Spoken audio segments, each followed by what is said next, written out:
Bonjour, je me présente, André Pouget. Je dirigeais jusqu'à présent un bureau d'études thermiques, Pouget Consultant. Et avant mon départ à la retraite de juillet, on a pris la décision avec mon ex-équipe de laisser une trace avant mon départ, de rédiger un ouvrage. L'ouvrage s'appelle le guide BCD, comme bâtiment collectif durable.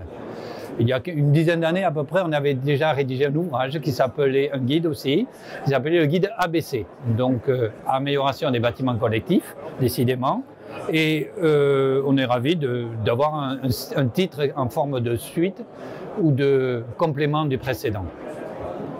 Cet ouvrage est d'abord, ce guide concerne les bâtiments collectifs, comme son nom l'indique, avec une première victoire, une première prouesse inédite de ma carrière, j'ai jamais vu, co-signé par un consortium particulièrement explicite, complet. D'abord via l'administration, la direction, le ministère du Logement, la direction de l'Habitat et de l'Urbanisme, DHUP, l'ADEME, mais aussi deux énergéticiens connus, EDF et GRDF, tous les deux autour de la table, mais aussi deux industriels très connus aussi, le groupe Atlantique et Saint-Gobain. Enfin, la FFB, la Fédération française du bâtiment, pour les metteurs en œuvre. Évidemment, le bureau d'études Pouget Consultant pour la rédaction et la coordination de cet ouvrage. Cet ouvrage a été aussi une contribution de nombreux confrères, mais aussi architectes, mais aussi sociologues, qui ont cru en notre projet, qui ont porté avis, qui se sont prononcés, qui ont dit ce qu'ils pensaient de bien pour faire avancer le sujet de la rénovation des bâtiments collectifs.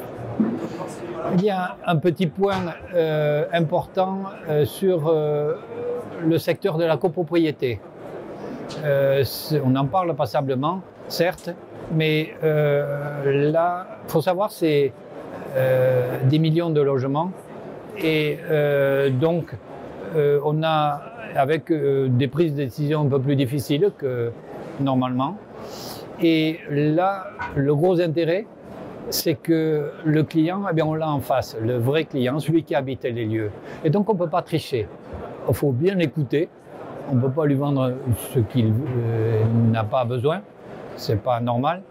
Et ensuite, il faut bien l'écouter. Et puis, il se trouve que l'énergie n'est peut-être pas obligatoirement la meilleure, la première question de l'interlocuteur. Ça peut être l'acoustique, ça peut être la santé, ça peut être le confort d'été, et ainsi de suite. Et en écoutant ce qu'il attend, on peut trouver des solutions qui permettent d'embarquer la performance énergétique.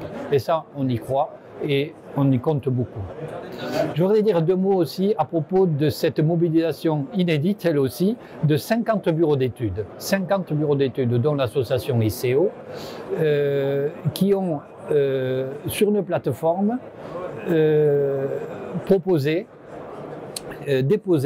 des études thermiques. Et c'est 5800 logements qui ont été analysés, observés, et qui permettent de fournir au pouvoir public, à l'administration que j'ai cité tout à l'heure, la DHUP, des odeurs du terrain, de ce qui se passe, de ce qu'on prévoit, de ce qu'on prescrit, de ce qu'on met en œuvre.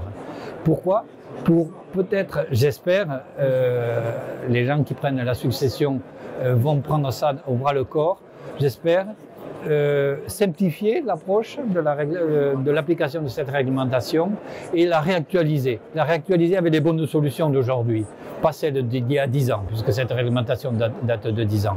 Et là, vraiment, il y a de la matière. Une matière incroyable parce que, je répète, EDF, GDF, le groupe Atlantique Saint-Gobain, autour de la table, ont mis cette matière première pour contribuer à l'évolution de ces textes réglementaires, voire la simplification de ces textes réglementaires pour transformer l'essai, pour rénover, massifier cette rénovation du parc tant attendue et aller vers des bâtiments bien isolés, performants, bas carbone. Voilà. On a mis tout ce qu'on savait faire, on a tout donné ce qu'on avait pour recevoir encore plus. Dans ce guide, au tout début, il y a 2 pages importantes, en plus des 240 autres, via la préface d'une personne, une dame qui a pas grand-chose à voir avec le bâtiment, qui est professeure de philosophie et qui a écrit pas mal d'ouvrages, elle aussi, sur l'économie et sur l'environnement. Elle s'appelle Cécile Renoir. Elle a écrit un texte qui résonne avec le reste du guide, qui le valorise. Cette personne a écrit un texte très militant sur la profondeur de ce travail qu'on doit faire ensemble, et ça valorisait bien notre ouvrage et je la remercie au passage.